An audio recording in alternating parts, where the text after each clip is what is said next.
on the beat every time, though. I would like to personally welcome you to Man Hour After Dark. Say that while I bring you the host, Mike, Buck, get cold. You know, we come on this sports talk than what you about to hear right here. I second that. Go. You know that it's us when we talk about sports. Giving you facts on the field to the court. Tune in, we need the support. 1 hour too short, then listen some more. On all your stations, not dropping no music. Starts like Adidas, but Nike just do it. Then 4 in the 4th, we go for the win. Micro 2 seconds, we taking it in. Buck, Mike, and Combs, you know what's going on. Man, now we're after dark, no LA, we the big spark. No more, just won't cut short. Got the best talking, it's all sports. Buzzing more than buzz beats. We coming live, all 3 speaks, go. Make sure you tune in to Man Hour After Dark on YouTube, 9 p.m. Eastern Time. In the Big X, 9 a.m. on Saturday. Woo! Welcome to the best damn sports podcast on the planet. I am your host tonight, Brandon Combs, here with the Man Hour. Guys, they let the madman out. They let me out. Buck could not make it tonight. We had Wyatt forgot his computer in his girlfriend's car. And so for right now, you just have me until Wyatt shows back up here, probably in the next 10 to 15 minutes or so. He will be back with us, but nonetheless, we do have a great show lined up for you guys tonight. We're going to be talking about, our picks for the divisional round. We have a new segment called Lock It or Pass It, where basically we're going to take the Thrive Fantasy prop-up bets, and we're going to tell you whether or not you can lock it in or you can pass it up. So we're going to help you make some money this weekend. I know you guys are going to be all excited about that. We've also got Shop Talk coming to you tonight, so that, guys, is what we will start off with.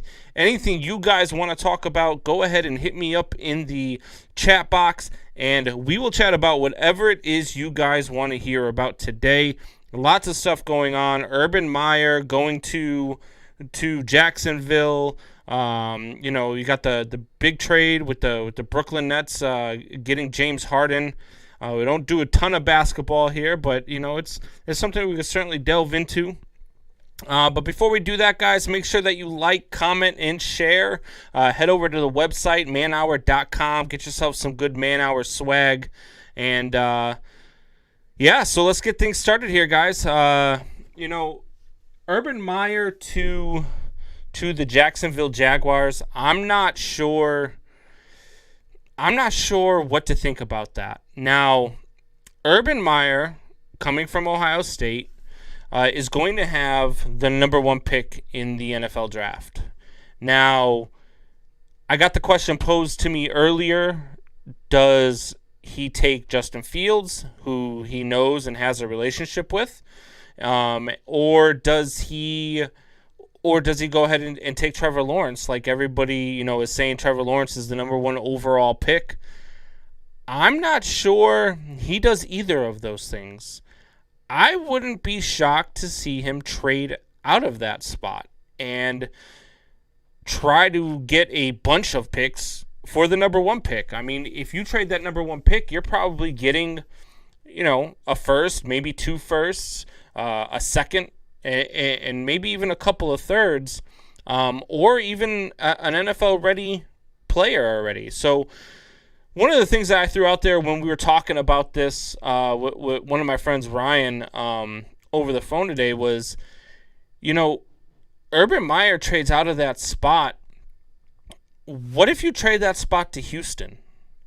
What if you say, here's the number 1 pick, you give us Deshaun Watson, and I don't know, maybe throw in a second or a third rounder in there as well.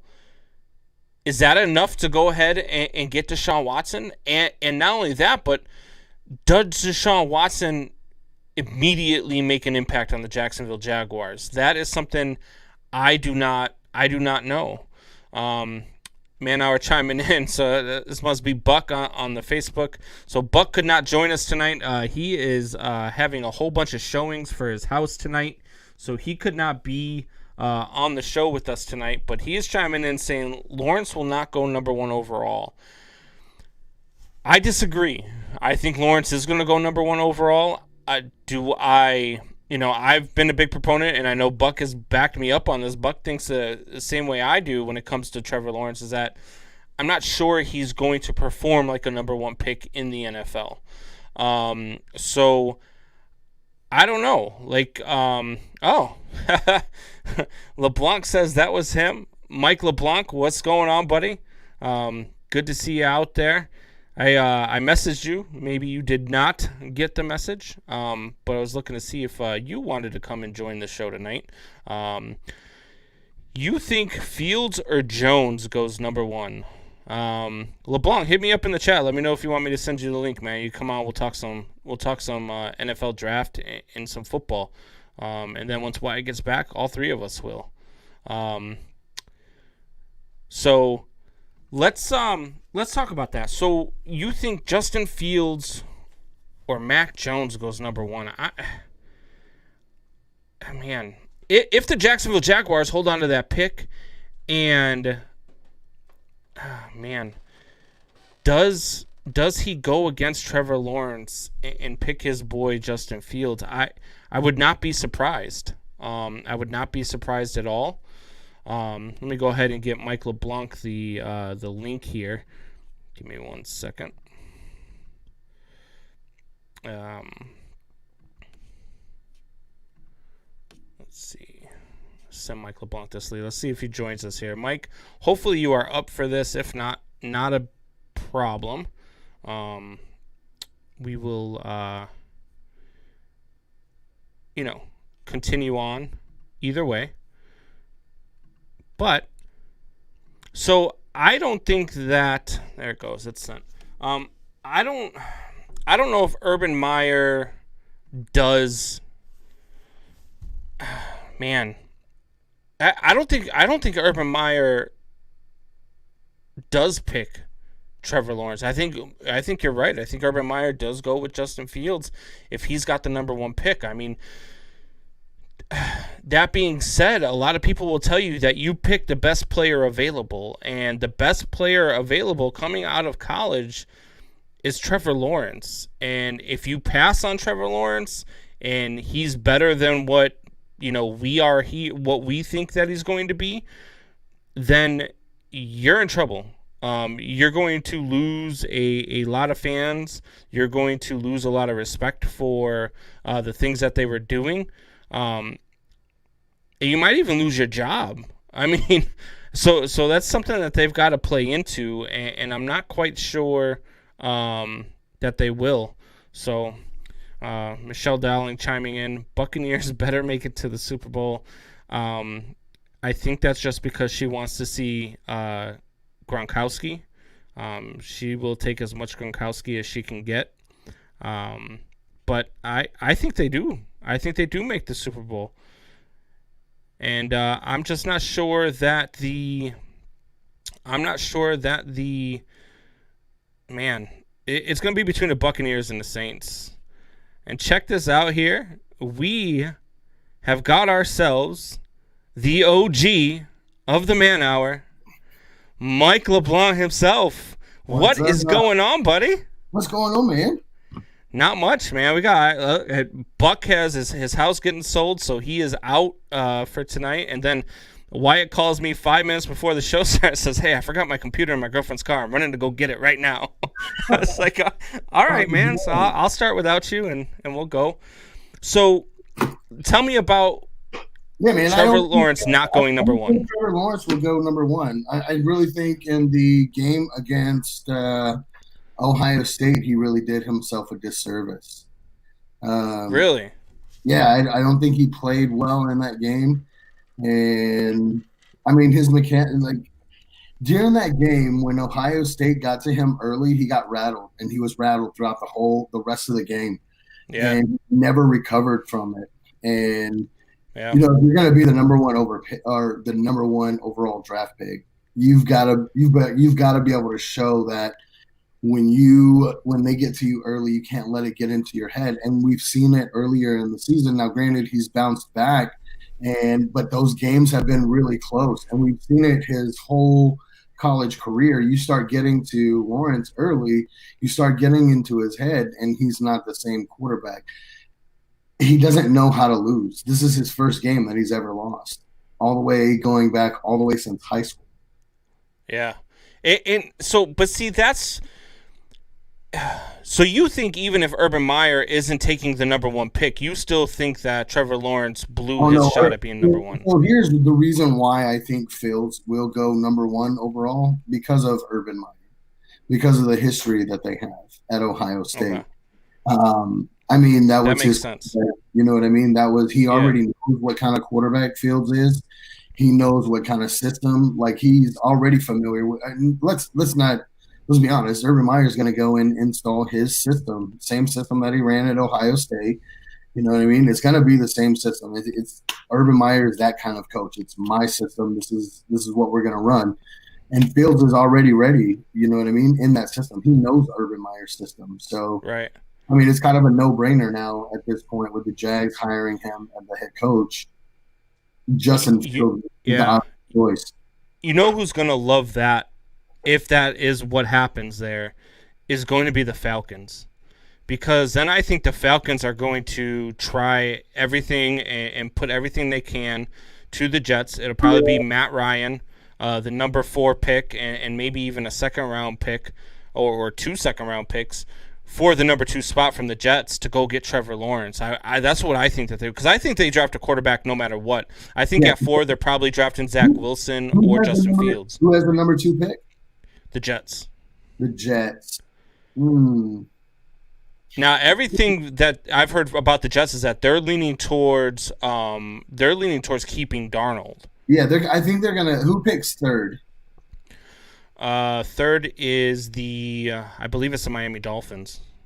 So in that trade pick. I take on that. That's right. The Dolphins pick number 3.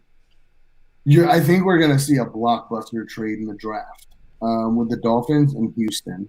I think Houston and the Dolphins make a trade. You're gonna say for Tua and they're Deshaun, gonna send right? Tua to Houston and Deshaun Watson to Miami, and Houston will get that number 3 pick.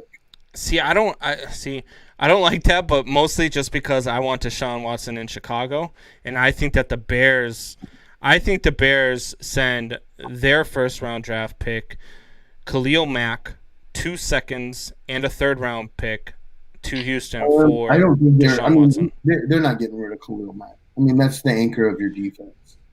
Yeah, but that defense is so deep, though. I mean, you got Robert Quinn, who we just got from Dallas last year. Right. You've still got Akeem Hicks. Yeah, but Akeem Hicks is just as dominant as Khalil Mack. I mean, look, Khalil Mack's a generational player, but he's also 29 years old. He's going to be in his year 30 season. His stock's never going to be higher than what it is now. So I just don't think Khalil Mack has enough trade value to land Deshaun Watson. Not like. Well, that's why you have to give up so much draft capital. Well, I don't think it's so much draft capital with for Houston, right? Because Houston does have some wide receivers, and they can this draft class of wide receivers is so deep that you can go and pick up a quality number 1 receiver in the second round. Yeah, you know what I mean? So it makes more sense to trade for a franchise quarterback like Tua. I mean, he had a bad year, and a lot of the people in the locker room have lost confidence in Tua because of what happened. Tua was put into a bad situation with Fitzpatrick and everything like that. So he's not going to a good situation in Houston. I mean, I think he will go to a good situation in Houston because, you know, their defense is solid. The Texans defense is solid. Watson didn't have any help really. Only had was Fuller, let's be honest. And I think they can pick up a quality running back and a quality wide receiver in the second and third rounds. And they'll be back to what Houston was. Still no offensive line, still no coaching staff. The owner is making things impossible for people over there in Houston to even want to stay. I don't know, man. I think that's where Watson is going to end up. He's going to end up in Miami. Tua's going to end up in Houston. That would be crazy, man. I think Miami gives up more than just their third round draft pick. I mean, they'll give up because I mean Miami is even with Fitzpatrick, they were in it for a while. With Deshaun, I was going to say with Deshaun Watson, I think that they win the AFC East. Yeah, I mean, so the draft isn't super. I'm not going to say that it's not important because the draft is important to every team. But your first, second, and third round, or maybe your first, second, fourth round, and Tua for Watson, Man. that to Houston, and that's big for Houston because now they're picking twice in the first round, they're picking twice in the second round, and they're going to pick twice in the fourth round. Only in the world that we are living in today where it would make sense that the Miami Dolphins and the Buffalo Bills are the two best teams in the AFC. That would be absolutely ridiculous because at that point you're wondering, you're like, how long is it before New England can compete again? And I mean, over the last 20 years, we've just become so accustomed to New England being the cream of the crop. I mean, don't be surprised if you see New England make a move too to go up higher in the draft. I mean, you still got, I think, you still have Trevor Lawrence will still be on the board. You still have,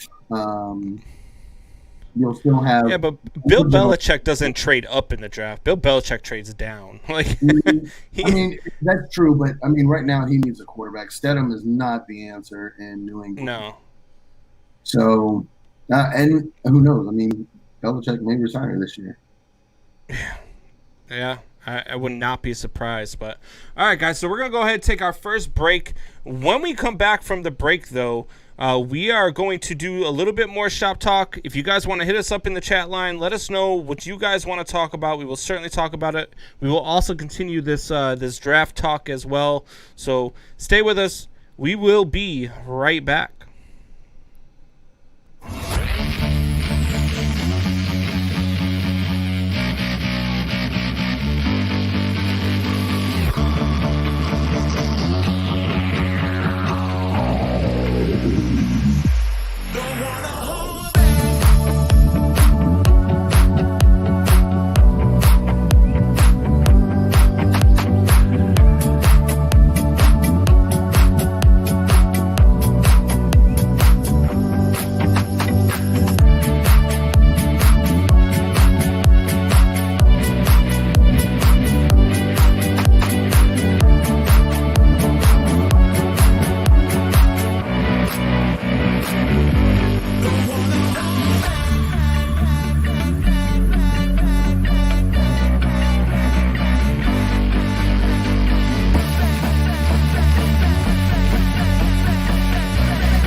All right, guys, we are back. LeBlanc, what do you think about those little break things that Buck came up with, man? Those are pretty nice. Yeah, I like those. And I know y'all don't drink on the show, but I'm not on the show anymore, so I'm gonna break out the moonshine. Ain't nobody said we don't drink. We just hide ours a little bit more. Well, I'm not hiding it. I'm an alcoholic. So, how you been? It's been a while since I've been on the show. I know, man. Look, things are good. We picked up the radio station there out of Detroit, 313 to Flash, and we are looking to go full time with Big X Trying to get up there and do a couple hours a day, noon to 2 or something like that. So Nice. Congratulations. thank you. And now joining the show, better late than never. What's going on, Wyatt? What's up, guys? You past your bedtime or some shit? It is. I'm surprised your parents let you take the car out so late. Yeah, no, I know. I got home, getting ready for the show. Realized what's the most important thing to do this is my computer. Realized I left it where I was, so it was fast car NASCAR time. So we fast car NASCAR'd it all the way to Cattleman's Roadhouse to grab my computer out of my car and brought it back. We're here now. Wow, but Combs, I know your Bears lost. I know you're kind of salty about that. No, I'm not salty. Isn't it good that we have, like, besides the Ravens and the Chiefs, isn't it nice to have, like, different teams in the playoffs this year? Like, not the normal teams that we see every year. Yeah, like the Patriots and No, it is. I was rooting for the Bills because they haven't won in like 25 years. Yeah. So, like, to see the Bills advance, that was nice. The Browns. I think the Browns are going to beat the Steelers. I do too. Did you Little see sneak peek to our picks later, but yeah, I got the Browns too. Yeah, I let's like go that. back to the draft real quick. Look. There's 5 first-round quarterbacks in the draft. This is a quarterback draft, and as well as a wide receiver. But you got Trevor Lawrence, Justin Fields, Trey Lance, Mac Jones, and Kyle Trask. Zach Wilson too. Yeah. No, yeah, Zach Wilson. Yeah. So before the break, we were talking about Bill Belichick and trading up. Yeah. He might not have to trade up. Well, if you look at Tom McShay actually has Zach Wilson going as the second overall quarterback. He's got Lawrence going at 1, and then he's got the Falcons taking Zach Wilson at 4. I think we're going to see a lot of mock draft change after today with the news of Urban Meyer being hired for the Jaguars. I think so too. Why? What do you think? We were talking before you came on. We were talking about Urban Meyer taking over for the Jaguars and what impact that has on the draft. Now, I had said to a buddy of mine who I was talking to earlier, saying that maybe Jacksonville actually trades out of that spot so that whoever they can stock up on draft picks, and he could still get his guy Fields at, I don't know, whatever, number 10, number 11, sure, wherever he picks at. What do you see? I mean, you're the draft guy. I mean, you say you do 5 mock drafts a year. What do you see happening now that Urban Meyer is with the Jaguars? Well, even though Justin Fields is his guy, and I was pulling for him to pick up Justin Fields, he already knows him. There's a ton of chemistry there. Not only did he recruit him out of high school, he recruited him out of college to bring him over from Georgia, got him on, coached him for a little bit, then left as day came in. It was a very smooth transition for him. But all of the rumors that, what's up, Buck? All of the rumors that I'm hearing right now, and everything I'm hearing is Urban Meyer, even though he loves Fields, is that Lawrence is his guy. That's what I'm hearing right now. So if I'm the Jacksonville Jaguars and Urban Meyer likes this kid, and here's the deal, Urban Meyer is the quarterback whisperer, all right? Think about it. Every quarterback that Urban Meyer has had under him has succeeded, and then think about what they did once they left him. Yeah. I can name plenty of guys right now off the top of my head. I mean, think of Lawrence in that first playoff game, and I've watched him over his career. You rattle him, you get to it. Sure, but I don't know. Is that something that a first-year head coach in the NFL? Is that something that Urban Meyer wants to take a gamble on and have to coach him instead of, you know what, me and Fields already have that chemistry. Sure, know this kid in and out, like. But now, Urban Meyer's a first-year coach and head coach in the NFL, but he's not a first-year coach. He's not a first-year head coach. He's the first-year head coach in the NFL. Right. It's a big step, though. It's a completely different game from college to the NFL. You know what I mean? Like, this is your first This is your first chance in the big leagues. You're playing with the big boys now. Yeah. And I'm not saying the big boys aren't in college football, because you got Mac Browns, you got the Nick Sabans, you got things like that, or coaches like that. But I don't think he takes Lawrence at number one. I think he still goes, and he goes with the safe bet, and he goes with Fields at number one. And see, I'm not so sure that Fields is a safe bet, though. I mean, I think Fields has a lot of question marks. Just the way the NFL is going with quarterbacks nowadays, like you can no longer be just a straight drop back passer in the NFL no more. You have to be able to make plays with your feet, run around and be elusive and a improviser. But that's the problem with Justin Fields, is he holds on to the ball too long. Yeah. He fumbles a lot when he does hang on to the ball too long. I think something like that can be tweaked over.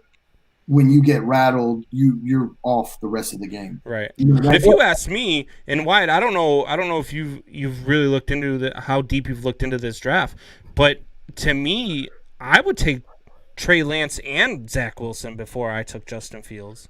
I don't think you're wrong either. I think the biggest reason why people aren't really leaning toward Lance a lot is that we haven't really seen him play. Okay, FCS didn't really get to play much. And their season's still coming around half the way. So I think that's another big thing that we could see, is that the combine could play huge into this, because we haven't really seen much of Lance. People are kind of skittish of that because he's not playing the same talent that, say, Trevor Lawrence, Justin Fields, those guys are seeing. I mean, I have tremendous respect for North Dakota State. They got Carson Wentz out of there. They've had some good players come over the years, but South Dakota State being your hardest game every year is not a real football game when it comes to going from that to the pros. I mean, let's all be real with this. So I think that's kind of why people are really skittish of Lance and why they're kind of back off of that. And as for Wilson, it kind of follows under the same thing. Wilson doesn't play in too hard of a division. He's not playing in, your ACC, your SEC, seeing some of the guys that Lawrence and Fields have seen, your Big Ten defenses, like IU secondary.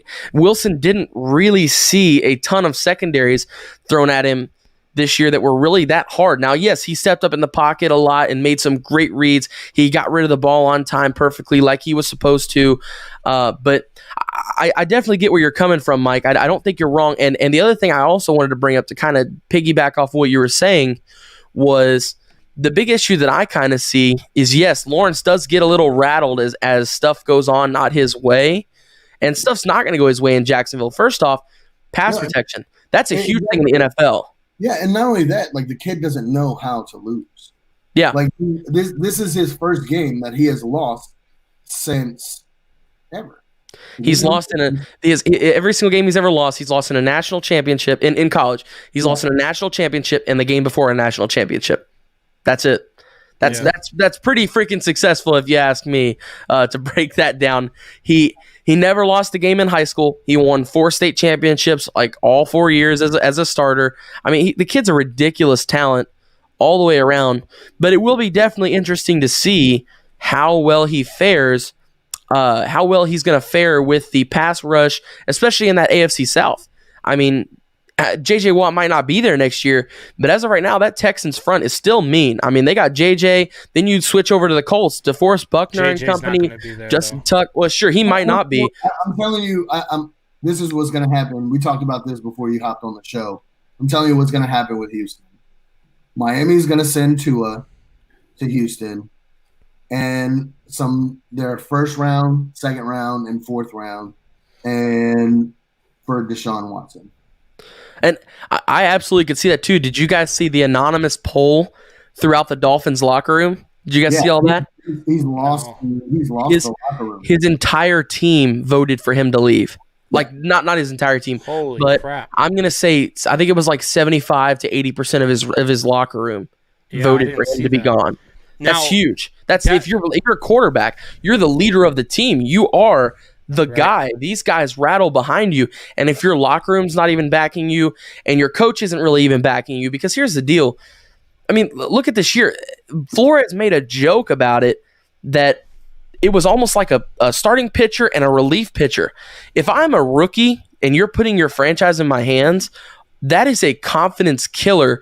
Whenever I throw an interception, all of a sudden here comes out Ryan Fitzpatrick, that it gives the kid no way to develop. It gives the kid no chance to understand how to make mistakes and move on from that. The first thing he thinks is when he throws an interception is, oh God, I'm coming out of the game. I'm coming out of the game. And he starts shaking and he's worried about it. So he can't focus as a quarterback like that. The biggest thing to make you successful as a quarterback is how you react to your mistakes, because you're going to make mistakes. You're going to throw interceptions. You're going to fumble the ball in the pocket. It's going to happen. There's no way to avoid that. The speed of the game is totally different when you. Oh yeah, absolutely. Yeah. And that's what every time he'd make a mistake, Flores would just pound him. I mean, it was like, all right, Fitzpatrick, come back out, and it's like, man, come on now, it's your rookie quarterback. You invested your 5th overall pick. It's in the first round. That's an early first round pick. You invested in him. When I come there as a 5th overall pick, this is my franchise. This is my team. Yeah. I mean, there were some serious quarterbacks. We saw Herbert went after him. And there were some franchise quarterbacks that go at that slot.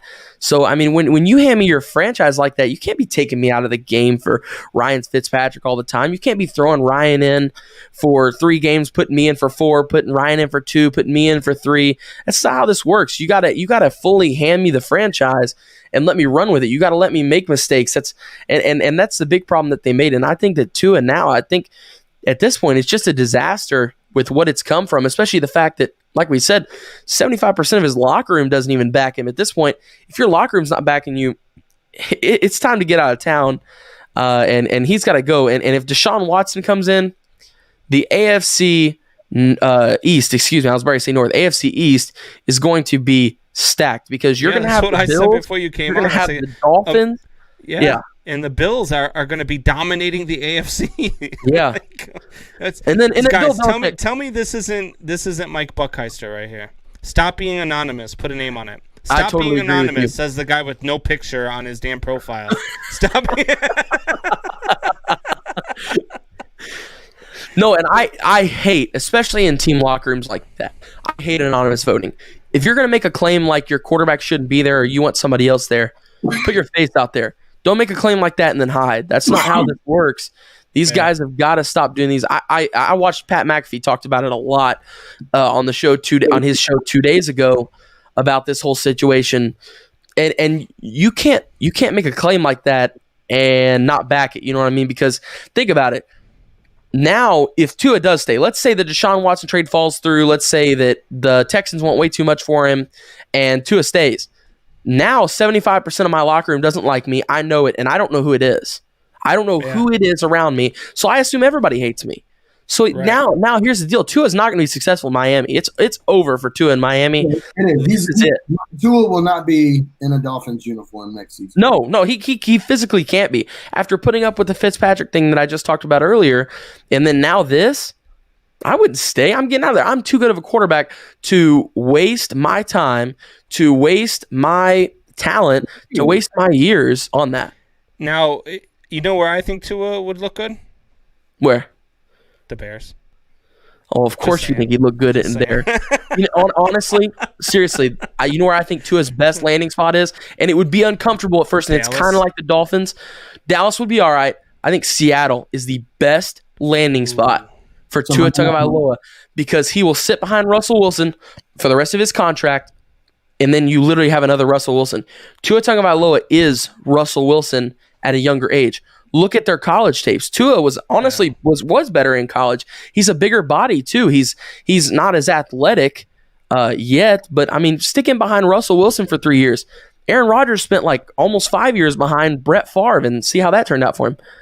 Buck says, Wyatt, this is the best I've ever heard you. Definitely growing, man. Good stuff. No, Buck. This is not the best we've ever heard him. This is just the first time you're actually freaking listening to him for once. I appreciate it, Buck. There's no way Tua goes to Dallas. I mean, they're so stuck on Dak Prescott. Oh, absolutely. You think they're going to stay with Dak Prescott? They have to. They have to. Why? Why do they have to? What if once he's gone, they're no longer a playoff team? Hold on. Everybody knows that I am the biggest person that is against Dak Prescott. I don't think Dak Prescott is the future of the Cowboys. I don't think he is a franchise quarterback. But with that said, I mean, look at the Cowboys. They fell apart without Dak last season.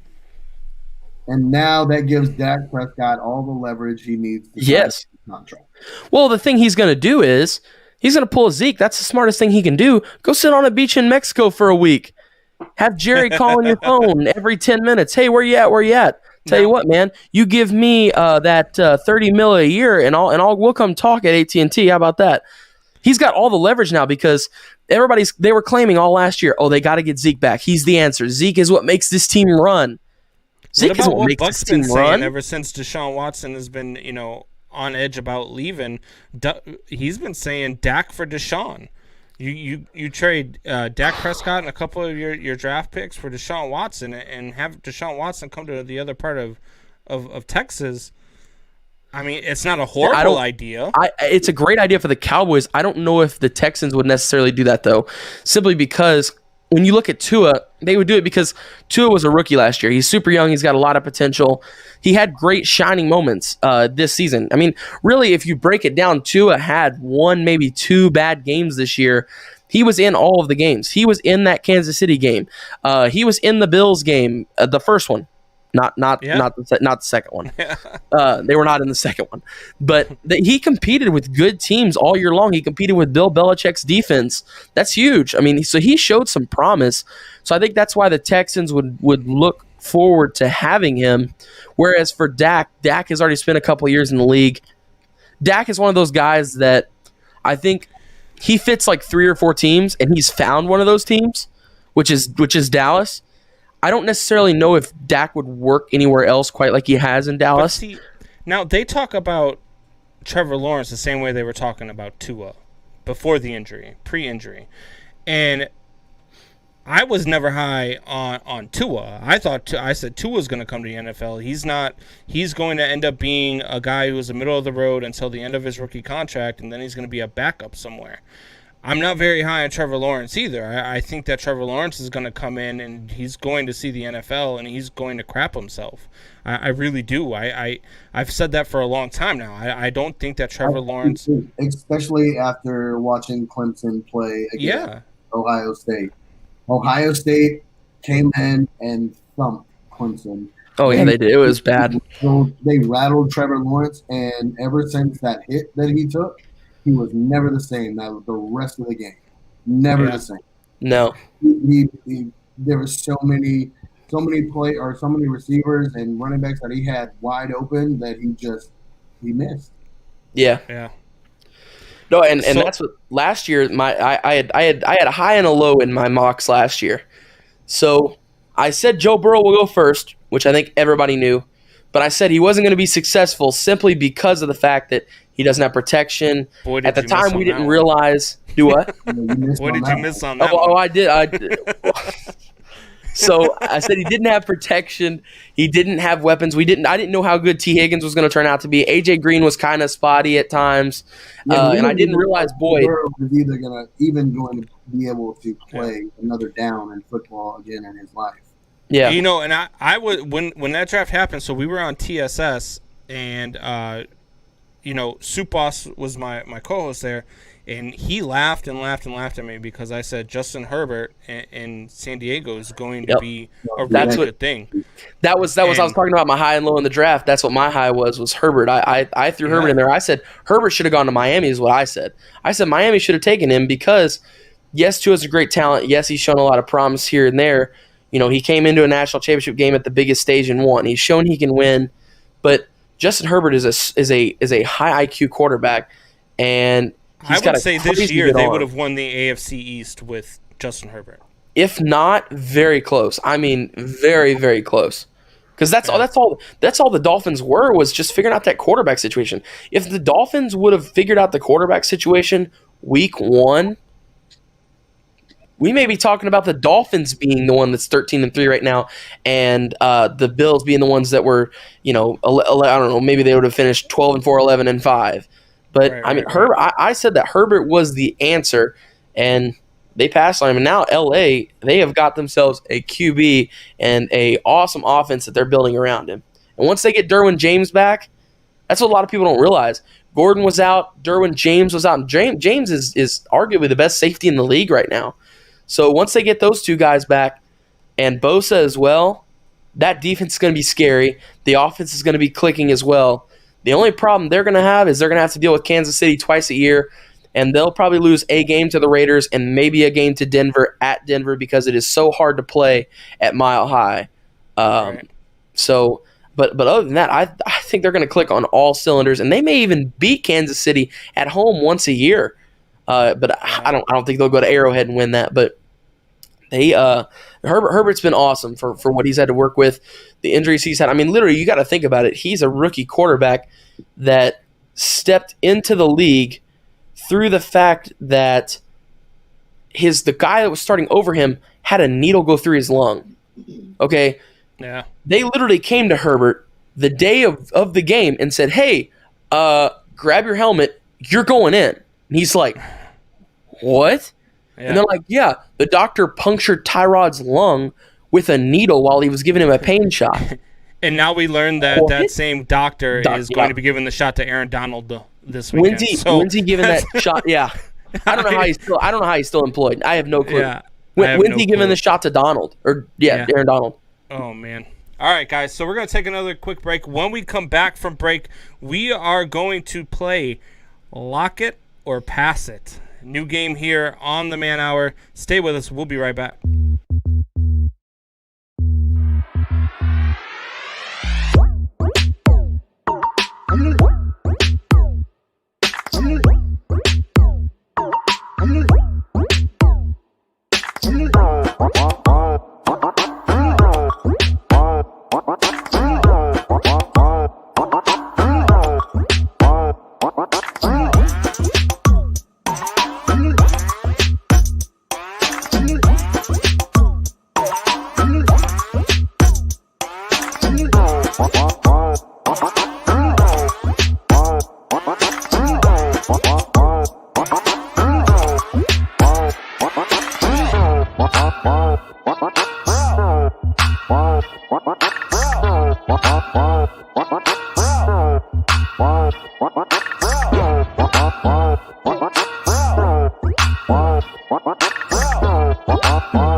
Guys, welcome back to the Man Hour.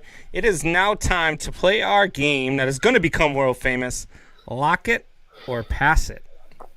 All right, guys, so the way that this game is going to work, I am going to have a bunch of stuff here. It's coming through Thrive Fantasy. Use promo code MANHOUR. When you sign up today, you will receive an instant match bonus up to $50 on your first deposit of $20 or more.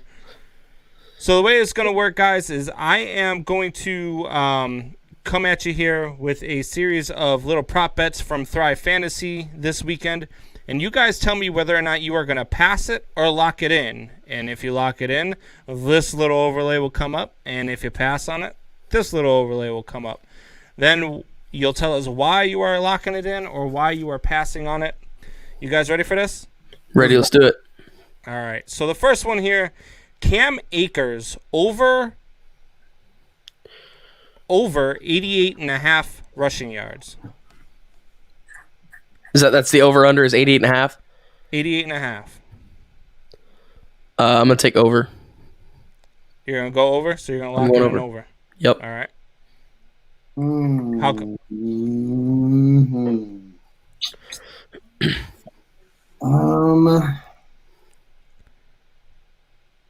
Who are they playing again?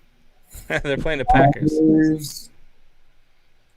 Their run defense is terrible for us. It is. Their run defense is terrible, but this is the playoffs, and the Cleveland Browns last week showed us why teams are different in the playoffs. I'm going under. You're gonna go under. I'm going over too. That Green Bay defense is terrible against the run. It's the only chance that really, if their defense can hold Green Bay to under 20, it's really the only chance that the Rams have is to get Cam Akers going. So I am going to lock it in as well with the over and 88.5 yards. All right, so next one here. All right, you know what, Wyatt, you're gonna go last in this one because you're gonna talk forever. Aaron Rodgers over under 24.5 completions. I'm going first. I tell you. Yeah, you go first. My man Aaron Rodgers is definitely going over 24 complete passes. I mean, this team is geared towards the passing game. I mean, it's Aaron freaking Rodgers. What are you talking about? He makes things happen, regardless if it's him rolling out of the pocket or him taking a 5-step back and throwing it. No, I mean, Devontae Adams is going to have a big game, and so is Aaron Rodgers. Yeah, definitely. All right, enough rubbing on Aaron Rodgers' thighs here. It's definitely an over because he is a bad man, and they are playing against the Rams. Go. Now this one here, and we'll talk about this later, but that Rams secondary is very, very good. And they will match up well with the Packers wide receivers, but I'm going to go over as well just because I think they're going to end up passing a lot here, and so I'm going to go over as well. Wyatt, come on, Combs, you already know this. We're going over because, like LeBlanc said, it is a pass-first offense, and it's Aaron Rodgers. Not just a pass-first offense, but it is Aaron Rodgers passing in the pass-first offense. He's got incredible. All right, and moving on, we've got number 3. We've got Aaron Jones. we got Aaron Jones over under 93.5 total yards rushing. Another Green Bay Packers question. What is Buck doing to me here? Wyatt, go ahead. Well, I'm sorry. Say what was it again? Aaron Jones. What was Aaron Jones over under 93.5 yards. I'm gonna say under because I think we're gonna be a really pass heavy team. On this game, and I think all the rushing in this game is going to come from Cam Akers for either team, no matter what. I think Cam Akers is going to finish this game with 20-plus touches and probably 100-plus yards. I mean, last game we saw it, he had, I believe it was 23 or maybe it was 25, something like that. It was in the 20s, and he had 131 rushing yards. Yes, I love it, Tori. Aaron freaking Rodgers, you got it. Guys are killing me. Mike, over under 93.5 yards rushing for Aaron Jones. Where are you going? Under? All right, I'm going under 2, but not because of any of that, but because of the Rams' rush defense. Yeah, they are that's very a big good. part So too. I am going under as well. And this guy probably just went to go get his Aaron Rodgers jersey because he needed to show off a little bit. So he wanted to go get the Aaron Rodgers jersey on because, he is a Dallas Cowboys fan, but he's that fan that you watch on YouTube when the Cowboys lose, they rip off their Cowboys jersey and then they have a Packers jersey on underneath. That's who Mike LeBlanc is. So he went to go get his Aaron Rodgers jersey because now he's a Packers fan because his Cowboys sucked this year. Gotta rip the brand, man. Got my cheese head right here. Got my little mini cheese head. I hang right there. All right, enough of the damn Packer questions. Moving on, we've got Lamar Jackson over under 2.5 passing touchdowns and interceptions. Hmm. So I'm gonna combined say touchdowns and interceptions 2.5. I'm gonna say that's a tough one. I think a push. Is there a push option here? Because I think 2 is the number. Really? Now, do you think that's 1-in-1 touchdown to interception ratio? No. I think that's 2 tutties passing, and I think he's gonna have 1 rushing. So I think he finishes with 3 on the day. But you're asking about passing touchdowns, right? Yeah. Okay, so yeah, if there's a push option, I'm gonna take the push on this one and set for the push because I think he finishes with 2 passing touchdowns, 1 rushing touchdown. Yeah, he doesn't throw an interception then. I think it's gonna be cold. It's gonna be really It's cold. gonna be really cold. It is going to be really cold. And Man, snowy. I love Lamar, but I feel like No pushes. He'll probably throw a pick. Yeah, I bet he'll throw a pick, one pick. So then you're saying over. So over. LeBlanc? Yeah.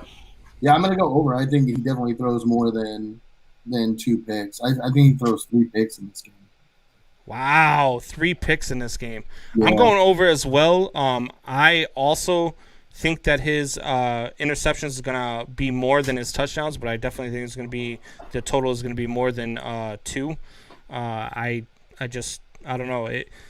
We got on Buck yesterday, and we've been getting on Buck all week about calling Lamar trash. Lamar is not trash, but he's not going to fare well in the snow. Too much for Jackson and the Ravens offense. Yeah, I 100% agree. Yeah. All right, moving on here. We've got Josh Allen over under 310.5 total yards. Like rushing and passing? Yes, total yards. Over. This is a shootout game. Yeah. This is one where the last guy to get the ball, I'm not last guy. Let me rephrase that. No. The last playmaking quarterback to get the ball is winning this. No, it's not. It's not going to be a shootout fight. It's not. It's a defensive affair. You think it's lopsided, right? The Bills defense is going to be way too much for the Ravens offense, and that the Bills offense. No, sir. Josh Allen will have definitely over 310 passing and rushing yards combined for sure. You're looking at roughly about 350, 375 combined. Yeah, see, I was going to go higher than that. I'm going to say about 425, 450, maybe even a little higher than that, passing and rushing. The Bills are the real deal, and I've said this time and time again. I mean, six straight games now, or 7 straight games now, including the playoffs, where he has thrown for over 300 yards and multiple touchdowns. Well, so and I would even go as far to say, like, we can take off the other receivers, but just give me Stephon Diggs and give me his legs, and he will get over 310. Like, that's all he needs. Give me Stephon, give me the legs. So for the Man Hour Fantasy League, Stephon Diggs is the reason why I lost that game. He put up 35 fucking fantasy points. Yeah. Dude, I had Stephon Diggs on my team and still lost my fantasy championship. I can't make that up. I literally can't, dude. Because the guy I was playing against had Devontae. And Devontae was the only player in the league to have more points. He had 2 more. I lost my league in week 3 because I had CMC and OBJ. So, hey, get this. You ready? I had this is the complete turnaround I had on my fantasy league. So I had CMC with my first pick. My second pick was Chris Carson, who was injured and off and on all year. My third pick was my second pick was Devontae Adams. Okay, which I had to trade away because he got hurt at the same time that all the other guys got hurt.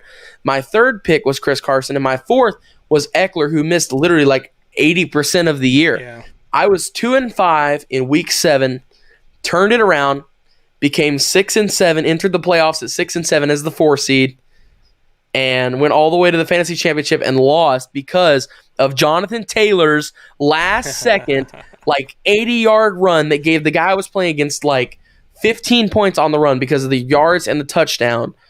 Oh, I was so mad. I lost everything off of one freaking play. I had a buddy of mine who screwed my whole season. It was Carson and OBJ went down the same week, and a buddy of mine's in a big money $350 buy-in league, and he traded for Carson and OBJ that week, and they got hurt that week. Oh, Jesus. No, I played my cards right, man. Brutal. I traded Christian McCaffrey a week before he hurt his shoulder and couldn't come back. I traded Eckler away right as soon as he got hurt. I traded Carson away as soon as he had that little stint where he got hurt in the midseason. And then I traded Devontae away while he was hurt because I had to start winning games. I would love to keep those guys, but at that point I had to start winning games. I had no choice. So I ended up with Dalvin Cook. My quarterback was Russell Wilson. Ended up being Tom Brady at the end of the year because Russell Wilson forgot how to play football. Yeah. Then my RB2 was or my RBs were Dalvin Cook and Derrick Henry. I had Stephon Diggs and DeAndre Hopkins. And then I had, who was the other one? Oh man, I'm forgetting now. Myles Gaskin at flex. Jesus. And yeah, I still lost by like 9 points because the guy I played put up a crazy amount too, man. It was terrible. I'm still shook about it. we've got Kareem Hunt over under a half a touchdown. Over. This is Kareem's game. I said this last night on the Hump Day Blues. This is Kareem's game. Kareem finishes with 2+ touchdowns here. I think the over-under on this one should be 1.5 on this one. I don't think Kansas City wins the game, though. I think the Browns beat them. Oh, man. You're giving away spoilers, Mike. We're going to pick our picks in a minute. I will say, I'm not. But I did not have Zeke. I had Herbert, Johnson, Tyreek Hill, Dalvin Cook. Oh, I had Tyreek Hill. That was my other receiver. Andrews, Allen Robinson. Those are my players that I rocked with. All right. Patty Mahomes over under 29.5 completions. Under. Yeah. That's a lot of completions. That's a lot. That's a high number. I'm going under as well there. I know he's Patty Mahomes. I think they're going to be passing a lot, especially towards the end of the game. But I still say under 29.5 total. Hey guys, you remember last time? You know, I'll bring it up when we make that picks. All right. Travis Kelce over under 8.5 catches. Under. Over. Mm-hmm.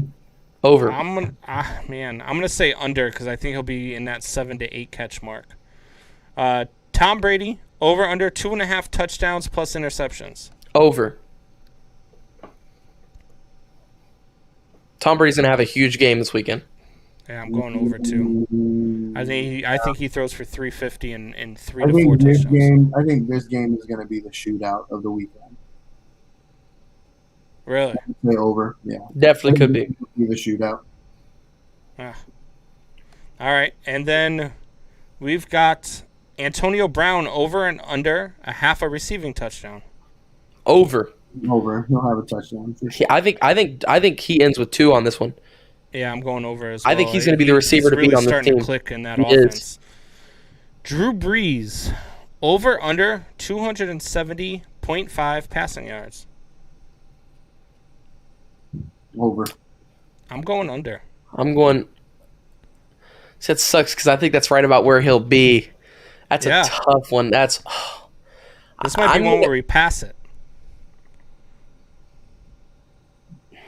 I'm gonna take the over. Lock it in. All right. What we got here? Taysom Hill over under a half a touchdown. Under. Yeah. I'm going under as well. I'm going under. I think Taysom Hill will have a big special teams play, not a big offensive play, like a punt block, some kind of a return that's a long return. I think we're going to see something out of Taysom Hill in this game, but I don't think it'll be a touchdown. I think everybody pretty much realizes this is the do or die moment for Drew Brees' career. If he wins this, they have in my opinion, even though they'll have to face my Packers if we beat the Rams, I think they have a really good chance of making it to the Super Bowl if they win this game. But this is the do or die moment. I mean, if he doesn't win this, his career is over. So I don't think the Saints really want to send him off on a bad note. His career is over this year. Anyway. He's already he's going to retire after this season. But he doesn't want to go out because Taysom Hill got too many touches. You know what I mean? That's what I'm saying. I wouldn't want to be Sean Payton to be that guy. You know. All right. So Ronald Jones over under half a touchdown. Under. No, well, see, I had him on my Hump Day Blues, but I think he'll have a bad yardage game, but I think he might get a look in the red zone from a catch. So, I'm passing actually. I'll take a pass on this one. That's tough because I think he'll have a bad game, but at the same time, Brady is going to be throwing to anyone and everyone, and I think anybody on the field is going to have a shot at least scoring a touchdown. So, I'm going to take the pass on that one. Yeah, same. I'm going to say over. I think Ronald Jones gets in the end zone. Nick Chubb over under 88.5 rushing yards. Over. Why? Under, you said he was going to have a bad game. I think he will. I think touchdown wise, I don't think he may see the end zone one time. But like I said earlier with Kareem Hunt, this is Kareem Hunt's game. He has established himself as the pass catching back in Cleveland. And it's this simple. For them to stay in this game, which I think they will. I think they'll hang with them. I'm not going to spoil who I'm picking, actually. Not reversing my words there. But I think for them to stay in this game, they're going to have to pass a lot. And I think that this is Kareem Hunt's game where he is really going to stick out. I mean, we've seen him this year stick out from time to time, but I think this is the game where he makes himself known as the pass-catching back from here on out in Cleveland. I'm going over, and it's because I think Nick Chubb does have a big day, but I also think Kareem Hunt has a big day. I think it's a big day for the Cleveland Browns. And we will get into that here in just a few minutes. We are going to take another quick break, but when we come back, it is our time to talk about what teams are overrated going into the weekend. Kansas City Chiefs. We'll be right back. Give us 2 minutes.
Time, no.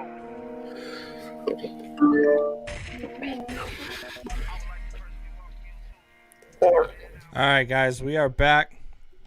All right, so let's get into something we talked about before the break. And we want to talk about what team is overrated, most overrated team going into this playoff divisional round. Wyatt, who you got as most overrated team heading into this weekend? This is a tough one because I think, and I'm not saying this team's overrated, but I'm just saying for what I think people are going to do, or what I think that people think what they're going to do, I think that it's overrated. And I'm going to choose the Buffalo Bills because I think it's going to be a game. And I think that the Ravens have a shot at it. Not going to spoil who I'm picking because I can go either way on this one. Honestly, I really haven't decided yet. It's gonna be a game time decision when we get to the point to make our picks. But I think the people are really expecting the Bills to dominate. I mean, come out and just pound them offensively, pound them defensively. And I don't think that's the way this is going to be. I think that Lamar Jackson is going to be really good in this game. I think Lamar Jackson is going to be impressive. He started winning in January, so now he's crazy with it. Now I don't think he's gonna. I'm not gonna say they're winning the Super Bowl or anything, but I don't think now he's ready to stop. So, right, that's why I want to say Kansas City. I really do, but we already know Kansas City plays down to their competition. Everybody knows that Cleveland is playing out of their mind right now. Everybody knows that this is going to be a good game between these two teams. Whereas I don't think people do. You don't think so? Yeah. No, I think people are expecting Kansas City to go I think everybody's expecting the Browns to go into Arrowhead Stadium and Kansas City to beat the dog shit out of the Cleveland Yeah, Browns. I think even the Kansas City Chiefs are expecting that. And the people who think that are far, far wrong on this one. Buck is one of them. Buck thinks that the Kansas City Chiefs are just going to roll all over the Cleveland Browns. And that's why I think Kansas City is the most overrated. No, I'm not saying they're an overrated team. They are a good team. Obviously, they're the number one seed for a reason.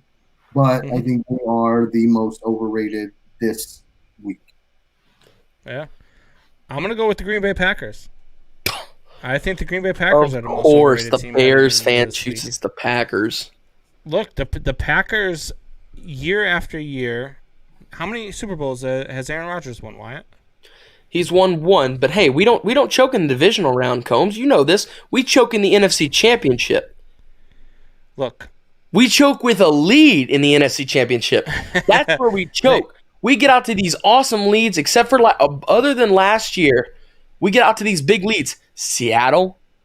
Okay, we get out these big leads, and then we just our defense collapses. Like Aaron Rodgers is a bad man. He is. And then he gets into the playoffs, and he is a normal man. It is not Aaron's fault. It is his defenses. They can't stop anything. Combs, every single time, the only time in Aaron Rodgers' career he's had a top 5 defense, he won a Super Bowl. Yep. Look at the stats. It matches up perfectly. Anytime Aaron Rodgers has a top 5 or even a good defense or a decent defense, he wins. He wins a lot, and he wins in the playoffs too. The problem is he gets into these games like, for example, Seattle. I know I just mentioned that. Let's jump back to Seattle a couple of years ago. I believe that was the Super Bowl 51 year, I think. And we're playing in Seattle against Seattle. We have a 16-0 lead. A 16-0 lead in the third quarter, and we blew it. Our defense blew it. Our special teams blew it. Brandon Bostic blew it. They blew it. It was so bad. As a little kid, I sat there and cried in just anger. It was terrible. It was a horrible outing, and it's always like that. It is always the defense. Think back to Colin Kaepernick when Colin Kaepernick went crazy. Aaron didn't play bad in that game. It's the sheer fact that our defense was non-existent. Think about when we played Atlanta, and Atlanta beat us and then went on to the Super Bowl. Our defense, non-existent. Last year, our defense, non-existent against the Niners. It has always been the defenses that have held Aaron back. Okay, let's go over this then. Let's go over this then. Let's take a timeout real quick. Hold on. Because I'm about to get out of here. I'm going to give you my picks before I get out of here. Okay. Y'all can continue this argument. My picks this weekend are going to be Packers over the Rams. Good man. This game, and it's going to be a 3 or 7 point win. Bills over the Ravens by 14. Browns over the Chiefs by 12. And Saints over the Bucks by 3. So you're saying Breeze beats Brady 3 times in 1 year? Yes, sir. Because that's a tough one. This is a magical year for Drew Brees. This is the year that he is retiring. The team is going to rally around him because they all know this is his last hurrah, and they're going to be playing for Drew Brees. Do or die, yeah. I don't think you're wrong. Thanks for joining us, buddy. Thanks for stepping in and helping me out. You are wrong about the Bucks versus Tampa Bay, but thank you for joining the show. Thanks for helping us out. Yep. And cheers, fuckers. Later, buddy. All right, so let's go back to what you were talking about with how it's not, the almighty Aaron Rodgers' fault when it comes to playoff time. And let's take a look at Aaron Rodgers in the playoffs, shall we? Aaron Rodgers in 2009 went 0-1. They lost their first playoff game. 66.7 completion percentage. 2010, 68.2 completion That's percentage not bad. throughout the playoffs. 65 plus is what you ask of in your NFL quarterback. And they won the Super Bowl. 56.5 completion percentage in 2011.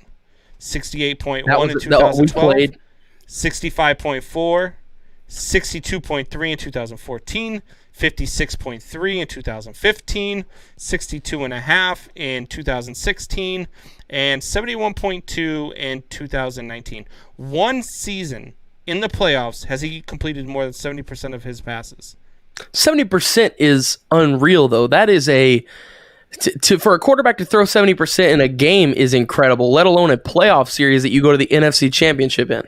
If we're gonna jump back to those He's years, completed 70% of his passes this season. What is it?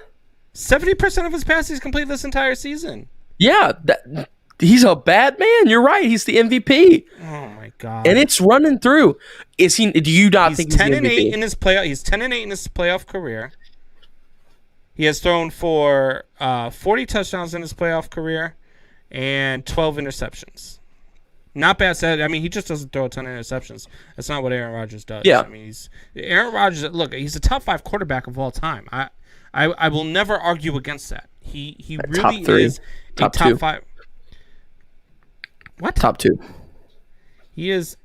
Yeah. Brady is 1 for sure. That is a non-negotiable. Everybody knows that.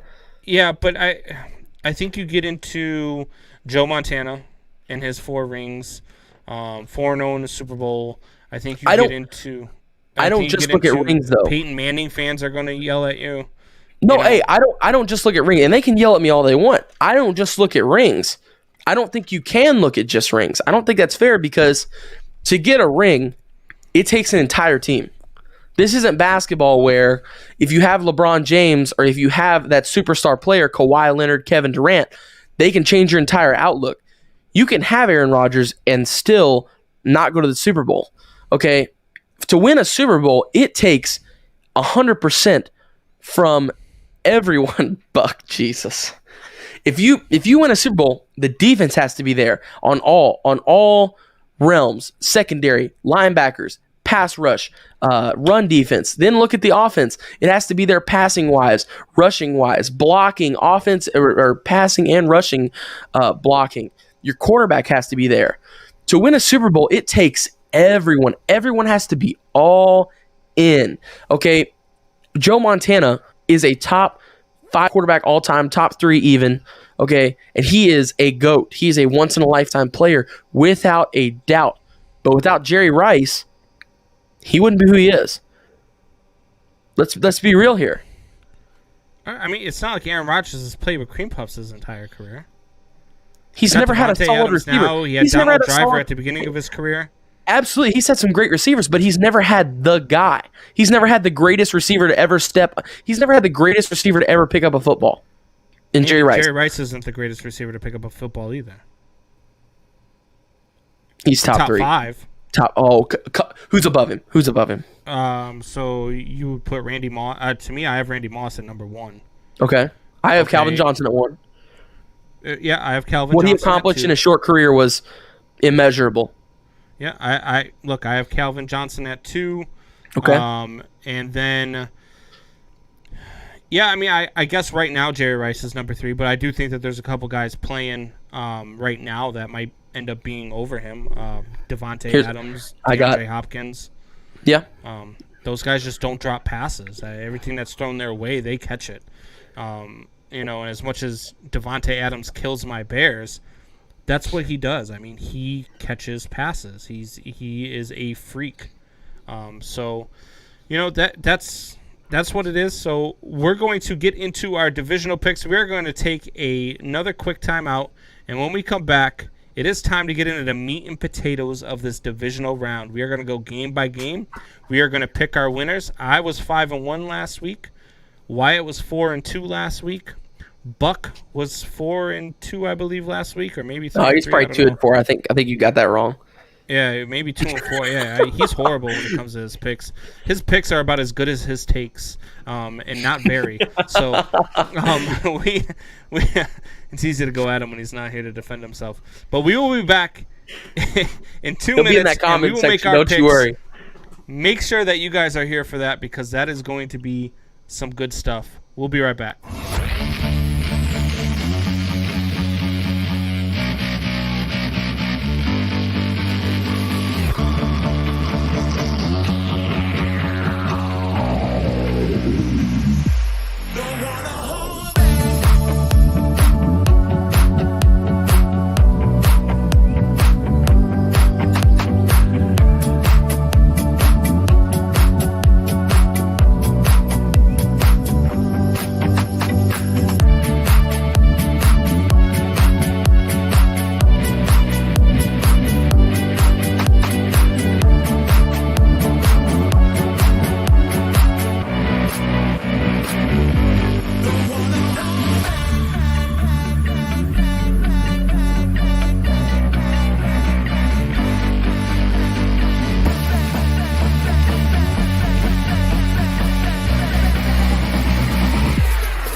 All right, guys, we are back. And before we get into our picks, I want to delve into a little comment we have here. Now, Jamison Joseph Jackson with a 49ers logo as his profile picture. Those guys might be more talented, but it takes more than that. Jerry Rice is the greatest wide receiver ever. I disagree. Randy Moss is the greatest wide receiver ever. Calvin Johnson is a close second. Look, Jerry Rice played 16 years in the NFL, 22,000 yards. I mean, great numbers. But Randy Moss played half of that time and was only 7,000 yards away from him. So, look, you could say what you want. Randy Moss was a freak. Randy Moss could do things on a football field that Jerry Rice could only dream of. He was. I love Jerry Rice, man. Look, I've got the Joe Montana lid sitting right behind me. I love those guys. I loved watching them when I was younger. But the facts are facts, and the eye test will tell you. If you watch these guys play, I know you're not old enough to have watched Jerry Rice play. No, Jerry I'll go back and watch footage. I watch a ton of documentaries and stuff, so that way I can catch up on them. Yeah, that's but my favorite thing, man. I'm a guru. Jerry Rice was insane, and he didn't drop a ton of Randy Moss was a freak. There's a reason they called him the freak. That guy could do things on a football field. I don't think you're wrong, man. And I mean, they literally made up a word of his last name called Moss. Like, you got Moss. Yeah. Like, they made up a word for it. But I gotta say, my guy Jamison here isn't wrong. Teams with less talented quarterbacks, with less around them.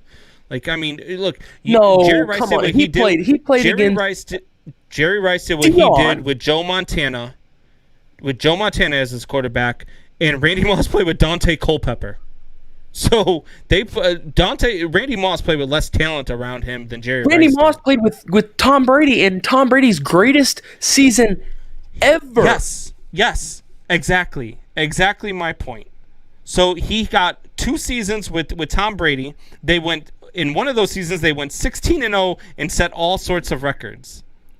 So yes, he got 1 year out of a Hall of Fame quarterback is all that he got or 2 years out of a Hall of Fame quarterback is all Randy Moss got, and when he did, he set records. that's you just made my point for me, Wyatt. Hey, I mean, and like I said, I'm not disagreeing with you. I think Randy Moss is third on my list, and it is like, and any of those guys can go anywhere on that list. Can't wait for it either. Oh, I know, we're all pumped, man. I love the comment, Buck. We miss you, man. But I mean, I'm not disagreeing with you either, man. He was insane, just an incredible athlete. Like I said, I know I've already mentioned this. I don't mean to repeat myself, but God, they made up a word of his last name because he was that good. He really was. But Calvin Johnson retired really early, and Calvin Johnson put up some really ridiculous numbers. Well, and he never had. Yeah. Matthew Stafford was a good quarterback, but 7 seasons, almost 12,000 yards receiving. That's ridiculous. That's ridiculous. See, and Calvin Johnson was one of those guys. Like, Megatron was the guy that really made me fall in love with the receiver position when I started watching football, because you got to think, when I first got into it, Megatron was the dude. He was the guy. Right. But that's why I don't think that like AP. I don't think he's above Moss. I know you said he's at number 1. I don't think he's above. Moss only played 1 more season, had 4,000 more yards receiving, had more touchdowns. So that's why I have Moss at number 1 and Calvin Johnson at number 2 and Jerry Rice at number 3. And when it's all said and done, I think Devontae Adams and DeAndre Hopkins are going to have something to say about being ahead of Jerry Rice as well. Well, think about how great the NFC North was at that time. You had Megatron in his prime in Detroit. That was never easy. You had Aaron Rodgers in his prime. So, hey, here's the deal, man. I got an A in English. I don't know what happened, but it's working out. Okay, he got the A in English, and then he didn't have to take the class anymore, so I forgot everything he was taught. Yeah. So but no. Then you had Aaron Rodgers at Green Bay in his prime. You had Chicago had Brian Urlacher. You had Minnesota had Adrian Peterson. I mean, those are 4 all-time guys that were playing at the same time in the NFC North. I mean, I don't mean to like jump back to that and stuff, but like how awesome was that? Like That getting to division was watch those insane guys. for Oh, about it 10 was years. ridiculous. It was ridiculous. Anybody could have won it in a year, and of course, Green Bay won it more than anybody else because Shut up. Aaron. All right, Rodgers. moving on. We are gonna go ahead and get into the divisional round games here. Let's do it. First game that we're gonna get into. Let's just get right into your boys here. Let's get into Rams versus Packers. Wyatt, who's gonna win this game and why? The Green Bay Packers.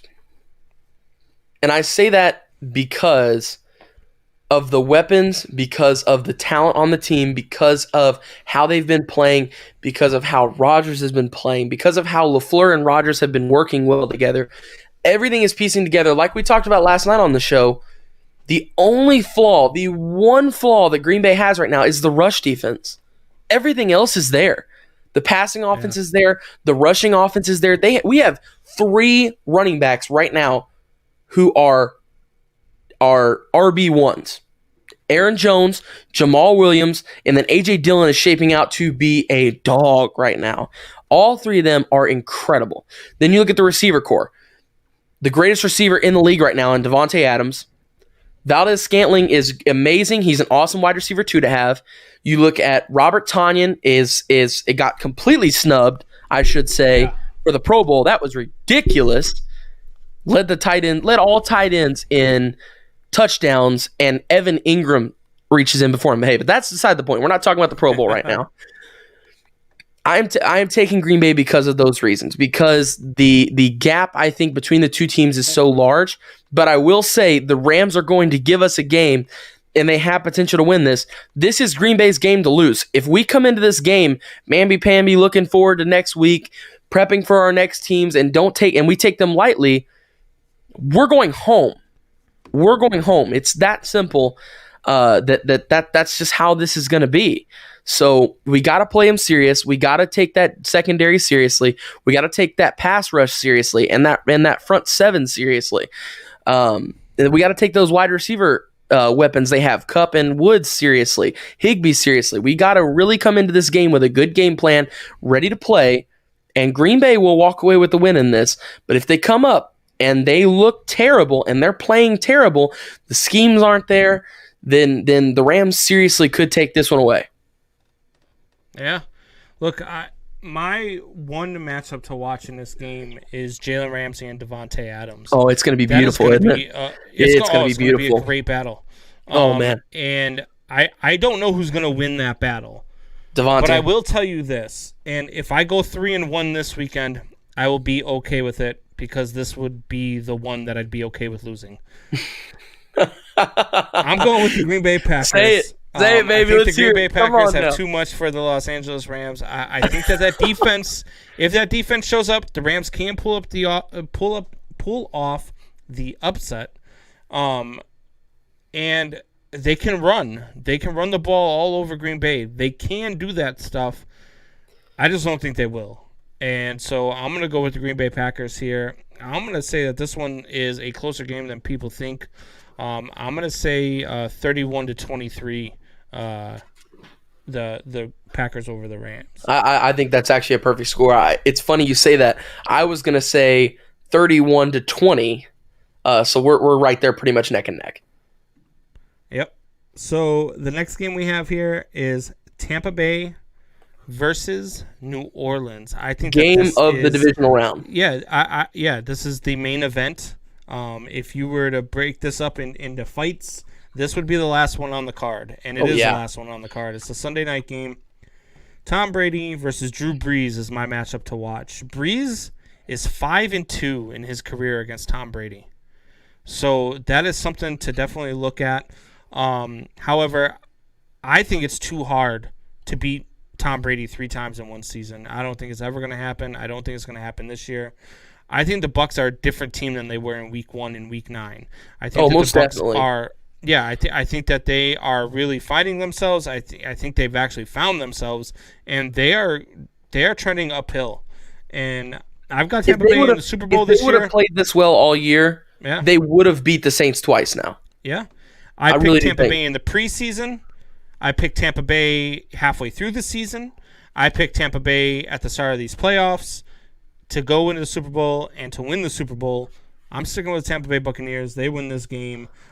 This one, I think, is going to be a little bit more lopsided than people would think. I think that the Buccaneers really shut down Drew Brees in that offense, and I think that the Buccaneers win this one something like 27-13. So, and I don't know about that big of a lopside, but I'm taking the Buccaneers as well. I'll start with that. I'm taking the Buccaneers as well, simply beyond the fact of like I said, I mentioned this last night. I don't need to bring up stats. I don't need to bring up offensive or defensive philosophies. I don't need to bring up players. I don't need to bring up key players at all. I'll bring up this one point. Nobody's going to beat Tom Brady in a season 3 times, and that third time be a playoff game. I'm sorry, it's just not going to happen. I refuse to believe it that would happen. So I don't even need to know who's in, who's out. I don't even need to know if Mike Evans is coming back. There is no way that Breeze beats him 3 times. Now, I will say, though, you said it could be a lopsided game. It has potential for that. It really does. But I'm saying that Breeze is not going down without a fight. Breeze is going to make his presence known. Breeze is going to seal off his legacy with the sheer fact that I lost to the GOAT because he got the ball with 1:30 left and he drove down the field. Yeah. Tom Brady did Tom Brady things in Tom Brady territory. Okay, in this time of the playoffs. The other matchup to watch here, I think, is Trey Hendrickson versus the Tampa Bay O-line. He wreaked havoc on Tom Brady the last game, and he's back. I think that Tampa Bay is going to be ready for that. I think they know he wreaked havoc. They're gonna game plan for that. They're going to take him out of the game, and Tom Brady is going to have a lot of time in that pocket, and he is going to pick apart the New Orleans Saints. Mike Buckheiser coming in with, you guys want to what the? We had 7 showings today. Someone took my last Mountain Dew and drank my sweet tea out of the icebox. What the? It wasn't your Twisted Tea, was it? How are you gonna go around? Yeah. Hopefully it was. If it was your Twisted Tea, you need to be worried because somebody has a weapon. Okay, somebody has a certified weapon. All right, they can kill you with that thing. It's true. It's true. I've seen it. I will give the guy kudos in that video. Seriously, I don't mean to jump off topic here. No, you're good. But how he stayed standing up, I don't know. Like, I'll give it to him. He didn't fall down. He took that shot like a pro. I mean, he took that shot like a man. I'm not so sure it was taking the shot as much as it was that he was really messed up on something and probably couldn't feel it until the next day anyway. Sure. And then he got to feel it over and over and over again as the video went viral. So that's the thing for him. But no, I think Hendrickson versus that Tampa Bay O-line is going to be good to watch. But next game here, we've got Baltimore versus Buffalo. And this is... Here it is. Mike Buckheister's nightmare scenario would be if the Baltimore Ravens beat the Buffalo Bills and his Chiefs beat the Cleveland Browns. Combs, and they're going to. The Ravens win this game, guys. Okay, this is my upset of the week. This is my upset. Like I said earlier, we were talking about overrated teams. I don't think that the Bills are technically overrated as a whole, but I think coming into this game, they're overrated. I think the Ravens, not only are they going to give them a game, but I think the Baltimore Ravens win this late and they surprise everyone. Because think about it. They have been the sleeping giant all year long, just like Tennessee last year. Tennessee came into the playoffs barely scratched in. They were 9-7. Then they beat the Patriots at Gillette. Then they go and beat who they beat the next week? Who was it? You're talking about Buffalo? No, the Titans last year. Oh, the Titans last year. It was Ravens. It was the Ravens. The Ravens. That's who it was. What am I thinking? They beat the number 1 seed, the Ravens. I think this is the black sheep, the guy that nobody knows, the elephant in the room that nobody has addressed. And I think that they're going to come out in this game with nothing to lose and everything to gain. And they're going to come out swinging. I mean swinging. And I think they win this game because of it. Yeah, close to like 28-27. I mean, close. Maybe even like 29-28 because they went for too late in the game. That's all I'm saying. I think Buffalo's defense handles Lamar. I think Buffalo's defense handles anything because I think it's a mismatch. I don't think the Ravens have enough weapons to beat the Buffalo Bills. I think the Buffalo Bills on defense, to me, I've said it before, I think their defense is a top 5 in the league. Now, they didn't play like a top 5 defense all season long, but they've really come along as of late. And I've got the Buffalo Bills in this one, and I'm going with Buffalo big here. I'm going. It's going to be another one that that blows them out of the water. I'm going with Buffalo here, 30-17. That's guts, Combs. Yeah, you're abandoning me on the Lamar train, man. I thought we were in this together. I'm not abandoning you on the Lamar train. It's us against Buck, man. You know this. It's us against the world on this Lamar train. Well, I don't think it really matters much, and we'll get into that here in a minute. But I don't think that. I just think Buffalo's too good. I think Buffalo is the best team in the AFC right now, top to bottom, all around. They are the best team in the AFC, and they've given me no reason to doubt them, and I'm not going to doubt them this week. I think Buffalo pulls this one off. So let's get to Buck's game of the week here. There's probably going to be a funeral on during the time of the game.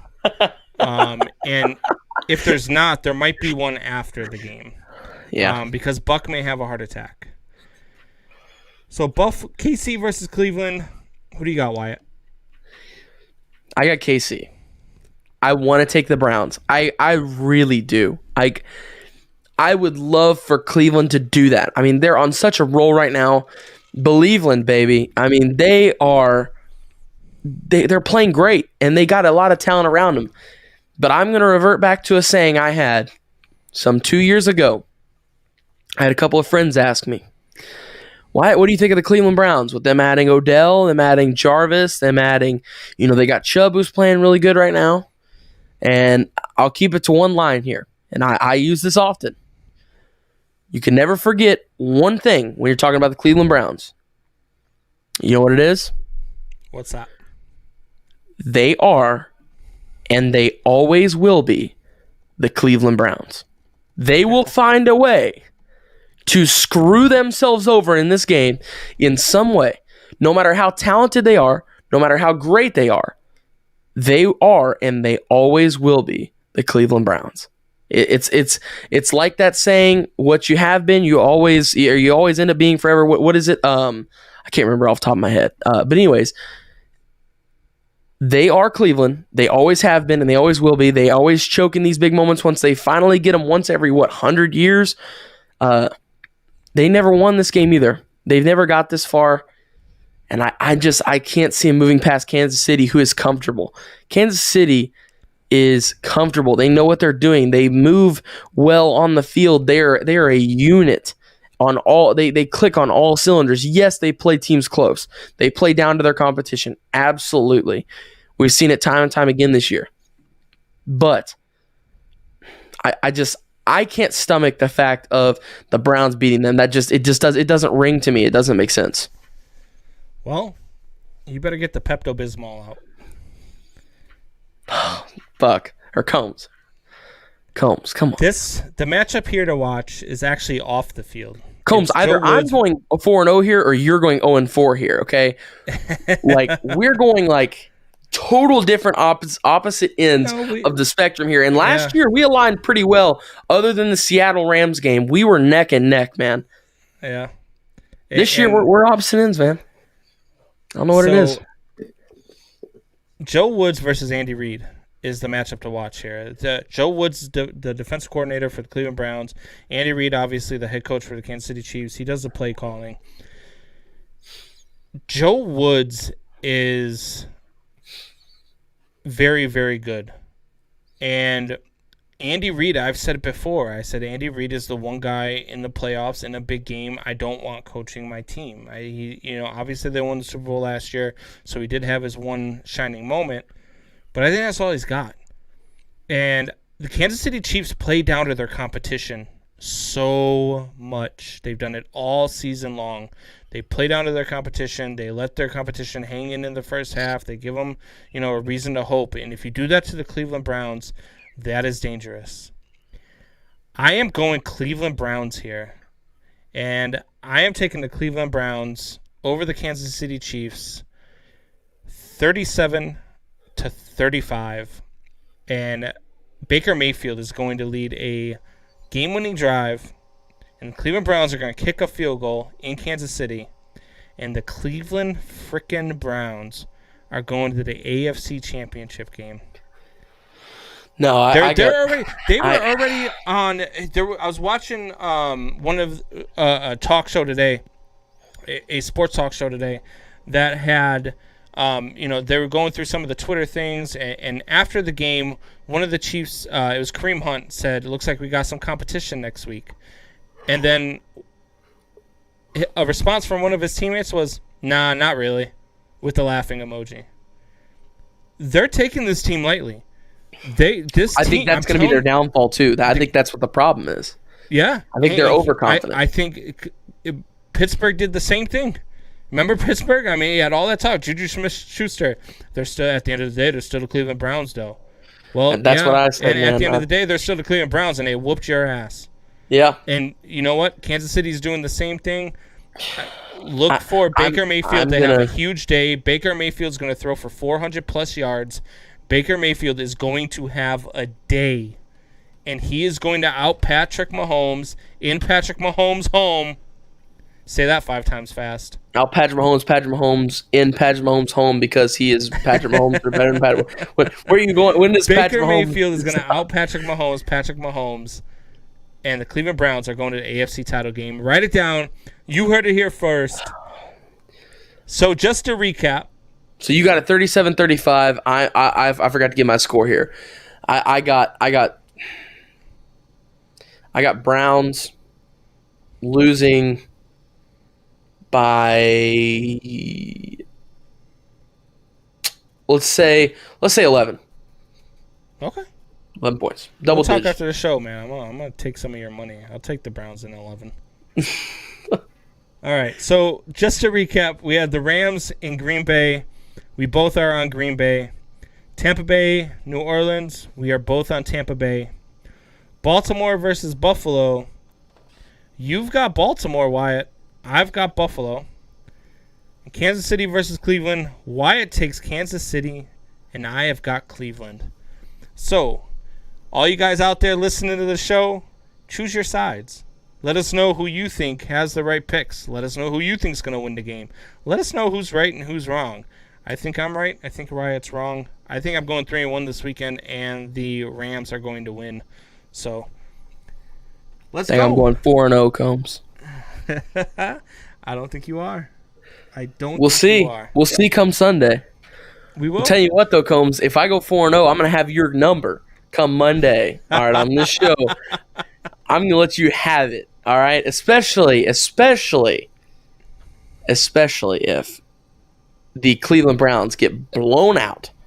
Especially then. And if the Lamar Cleveland Browns get blown out, but the Rams beat Green Bay, you might want to call in sick on Monday. If the Rams beat the Packers on Monday, I won't be here. Okay, I will be laying in my bed that is right there, sobbing to myself, still because of like this will be a loss to me. I mean, this will be like losing a child. This will be your realization that this is Aaron Rodgers' last year if they lose against the Rams. No. I'm telling you, man, it's going to be it is going to be a rough day when Aaron Rodgers retires or leaves Green Bay. Either one. It is going to be a rough day here in the Williams household. I am not going to be a fun person. Your dad's going to be happy. Yeah, Pops will be happy with it, but I'm not going to be a fun person to be around. Okay, I will not be fun. I will be. You know who else is going to be fun to be around? Me. Because I ain't going to let you stop listening to it.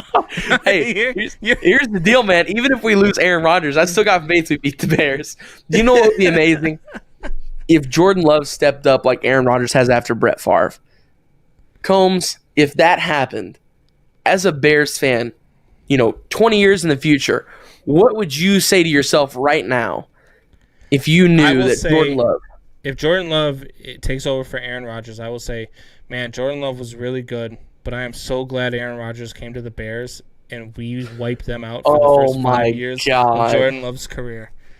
So we're going to take a quick break, and when we get back, we will get into a little bit of chatter to close out the show.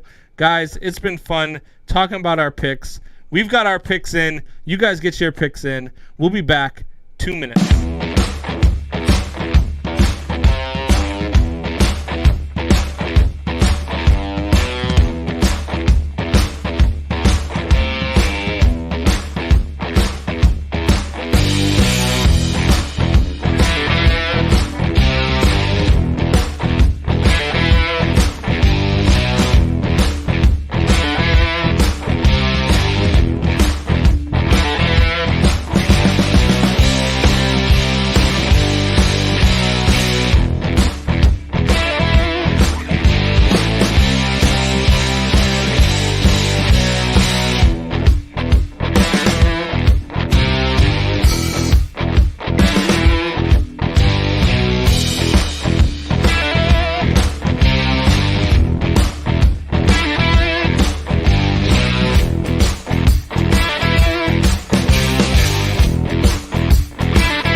All right, guys, welcome back to the show. Look, we just gave you guys our picks. Wyatt is completely beside himself because then we started talking about Aaron Rodgers coming to the Bears and beating up Jordan Love and the Green Bay Packers. So he walked away for a little bit and was crying in the background during that break. I saw him go grab a tissue and stuff. It was bad. It was sad to see. But you make jokes, but I'm serious, dude. If Aaron Rodgers does leave Green Bay, it's going to be bad. I would cry. I will admit it right now. What would it be like if he left Green Bay and then a week later they announced Aaron Rodgers has signed with the Chicago Bears? Like, would we have to put you on suicide watch or something? Like, probably. Would you be? Not probably. Yes. We would have to take all the sharp objects out of the house and. Yes. Yeah, it'd be a. Oh my God! I'm looking at my Aaron poster right in front of me right now, and I can't see that G being a C. Oh God. Oh, I would love nothing more. I mean, I really would. I'm sure you would, but let's all be real here. He's going to go to Minnesota, okay? We've all seen how this works out. Green Bay Legends leave us and then go to Minnesota because they throw a fit because they suck and they're old and washed, and there's a new guy under him that's 10 times better. Didn't he go something like 13-3 or 14-2 with Minnesota that year? That's beside the point, okay? All right. What did Brett Favre do this year, Combs? Huh? Didn't he come back to Green Bay in his first game back and whoop Aaron Rodgers? It's funny you mentioned that because I jumped on I really got heavily involved with the Packers during the switch. Like, that was kind of whenever I first became a fan, was while they were switching quarterbacks. Like 6. Huh? You were like 6. Yeah. That's really when I got into sports. Other than I got into NASCAR when I was 3. Baseball and football came. Basketball came when I was 3 as well. Baseball and football came when I was 6, something like that. Yeah. 5 or 6. First grade, especially the Cubs. Cubbies was When they early. started getting good. Was when you were in first grade. No, they weren't. They were terrible then. 2015. You were No. first grade. Not 2015. 2015. I said all the way back in when I was in second grade. Yeah, like that we're was talking, 2015. Oh my God! Get out now! I get what you're saying here. Okay. Jeez, some crow. Woo. Yeah, I'm talking like 2009, like 2008. Jeez. All right. Well, speaking of you mentioned basketball in there. The NBA had a huge trade yesterday. Harden went to the Nets with a bunch of other moves. Are you okay with these mega teams? Yeah, I love it. Because there's mega teams all through the East. Of course you do. Excuse me. There's mega teams all over the East, all right? There is the Warriors, and if Clay wasn't hurt, the Warriors would be Warriors are in the West. No, I know. I'm getting to that, Combs. Hold on now. You said all over the East, and then you said Warriors, first team out of your mouth. Oh, I didn't mean to say East, and that's my bad. All over the league, excuse me. But especially, I meant to say the West was what I was looking for. The West. There's good teams all over the West. You look at Dallas is on the rise right now. Portland's got a good squad. The Lakers are awesome. The Clippers are awesome. There's super teams everywhere now. That's the thing. You get two or three superstars together. The two of those teams that you mentioned Portland does not have a super team. Not a super team, but they got a decent super team, kind of. CJ Dallas McCollum does not have a super team. Kristaps Porzingis and Luka Doncic. That's They've got a super duo. Team. Well, Yeah, not okay. Duo, well, not they don't have a. They don't have okay. I don't even think that the Lakers. I don't even think the Lakers have a super team. I think they've got any LeBron team and with LeBron is a super AD. team. Huh? Any team with LeBron is a super team because he's the GOAT. Always. Combs, I've been waiting for the day we debate the LeBron and Jordan debate. Okay, we gotta have an episode about this. I'll do it. I'm ready if you are. We can do it right now. Look, we're gonna do this, and we don't have time now, but we're gonna do this. By the end of the debate, you'll be like, "Damn, Combs was right." No, Combs is right. Jordan is because you're gonna throw the basic generic things that have been thrown at me for the last, I don't know. Want to bet?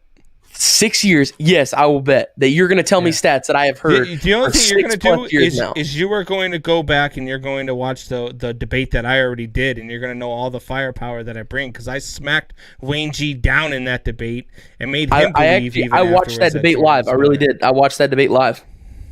Yeah, and you I did smacked great. Wayne G down. You did. Hey, and afterwards, Jordan's better than LeBron. We'll see. All right. But no, back to the point here. Facts. Back to the point here. I like it that there are teams in the East that are suiting up on 2 and 3 stars so that they can compete with these teams in the West. Sure, they're not, I don't mean to say super teams, but teams that have 2 stars, 2+ stars. Okay, to be a championship contender in today's NBA, you have to have 2+ stars, ideally 3+. But in the West, every good team has 2 stars. You look at Portland, they have Dame, they have McCollum. You look at both the LA teams, they've got 2 great forwards on both teams. They got Kawhi and PG for the Clippers. Then you have AD and LeBron for the Lakers. We can look at the Warriors. The Warriors right now have the Splash Bros. Even though Clay is not hurt, you still have Draymond as well. Then we can look at teams like Dallas who have Luka and Kristaps Porzingis.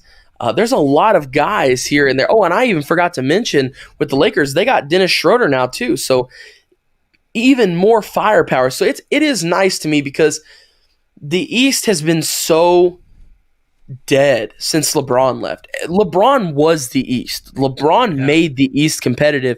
Without LeBron there, it has been nothing. There has been 2 or 3 good teams. There have been 2 or 3 great teams. Yes, Celtics, whenever they had Kyrie, they were good. Sixers have been in it. The Bulls, when they had what's his face? Derrick Rose was healthy. D-Rose, yes. Team, yeah. Where they had Joakim Noah and Carlos Boozer and all of them. That was a great team. Even the Knicks had a little stint where they were good. Back in the day when Derrick Rose, I think it was the year he won MVP. the Celtics and the Bulls went at it for 7 straight games, and like 3 or 4 of them went to overtime. I think 2 or 3 of those went to double overtime. Yeah. Like those were some good teams. D Rose is one of those players that if I could go back in time and make one player never get hurt, it would be D Rose. Because for me, it'd be Bo Jackson. That's not a bad one either. But specifically talking about basketball, I would choose D Rose because he has been, I mean, just an exceptional talent at all angles, always. And if he didn't have knee problems, D Rose would have finished his career, even though he's still playing. He would finish his career as a top 5 point guard in the NBA all time. I'm telling you right now. Does Brooklyn, if they get Kyrie back, is Brooklyn a threat to win the title this year? Yes, absolutely. I mean, here's a lot of people. The biggest thing that I've been seeing on social media is everybody's worried about the team chemistry. We don't have dynasties anymore, guys. Team chemistry. Why wouldn't you be worried about the team chemistry? Team chemistry doesn't work whatsoever anymore. Durant didn't like playing with Harden in OKC. It was said that the problems Kyrie's having. Kyrie's just taking time off because he doesn't want to play and he's going to family parties. Exactly. Kyrie's a diva. I don't know that they can win the NBA title, but I do think that they can. I do think that they'll be competitive. They'll definitely be competitive. Yeah. And I don't think they'll win the title either. I think LeBron wins the title this year and probably next year as well.